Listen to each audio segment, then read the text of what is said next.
Hi friends, welcome to Maggie's Kitchen. இன்னைக்கு நம்ம சேனலில் ஒரு நியூ ரெசிபி பார்க்கலாம். அதுக்கு முன்னாடி சேனலை சப்ஸ்கிரைப் பண்ணலன்னா மறக்காமல் சப்ஸ்கிரைப் பண்ணிடுங்க. நம்ம சேனலில் வர ரெசிபீஸில் உங்களுக்கு பிடிச்சிருக்கும்னு நினைக்கிறேன்.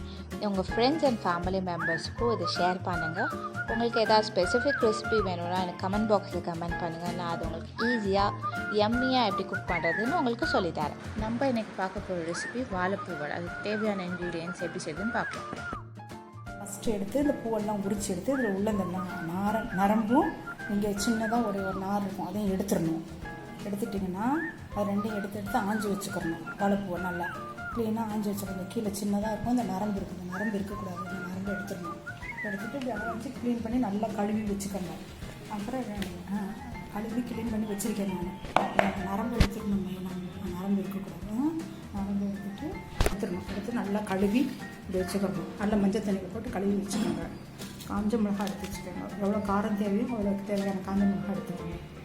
இஞ்சி எடுத்துக்கோங்க, கருவேப்பிலை, கொத்தமல்லி எடுத்துக்கோங்க, 2 வெங்காயம் எடுத்துக்கோங்க, சோம்பு ஒரு ஸ்பூன் எடுத்துக்கோங்க.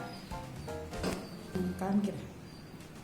ஒரு ஸ்பூன் சோம்பு போட்டுக்கோங்க, ஒரு 2 ஸ்பூன் கூட போட்டுக்கோங்க, சோம்பு போட்டுக்கோங்க. அப்புறம் பெருங்காயத்தூள் கொஞ்சம் போட்டுக்கோங்க. பெருங்காயம் போட்டு எல்லாத்தையும் நல்லா மிக்ஸியில் கடலை நல்லா ஊற வச்சு கடலைப்பருப்பு இருக்குது. இந்த கடலைப்பருப்பை நல்லா கழுவிட்டு இதையும் அரைச்சிருங்க. மிக்சியில் போடணும். கடலைப்பருப்பு, இஞ்சி, மிளகா, கொத்தமல்லி எல்லாம் போட்டு அரைச்சிருங்க. அப்புறம் வெங்காயத்தை பொடிசாக நறுக்கி, வாழைப்பூயும் பொடிசாக நறுக்கி, உப்பு போட்டுட்டு பெருங்காயத்தை போட்டு அப்படியே பிசைஞ்சு தொட்டிங்கன்னா சுடும்போது மட்டும் காமிக்கிறேன். இப்போ எடுத்து வச்சுருக்கேன் பொருளெல்லாம் இப்போ ரெடி பண்ணிவிட்டு காமிக்கிறேன்.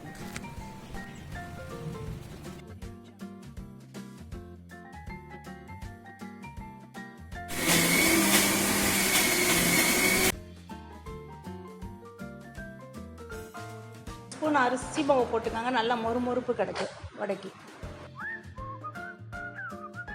இதில் தேவையான அளவு உப்பு போட்டுக்கோங்க. உப்பு போட்டு எல்லாத்தையும் நல்லா பிசைஞ்சுக்கோங்க. வடையை நல்லா தட்டிக்கோங்க. தட்டிட்டு எண்ணெய் சூடாகணும். எண்ணெயில் போட்டு 2 சைடும் வடையை நல்லா வேக விடணும்.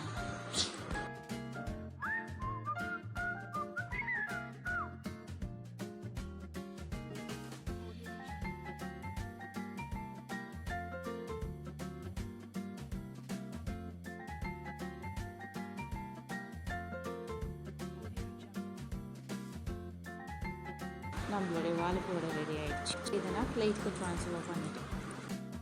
எம்மி வாழைப்பூ வடை ரெடி ஆகிடுச்சு. இதை நீங்களும் உங்கள் வீட்டில் ட்ரை பண்ணி பார்த்துட்டு உங்கள் ஃபீட்பேக் மறக்காமல் என் கூட ஷேர் பண்ணுங்கள். நான் உங்களை அடுத்த வீடியோவில் மீட் பண்ணுறேன். அது வரைக்கும் stay safe, enjoy cooking, eat healthy. பாய்.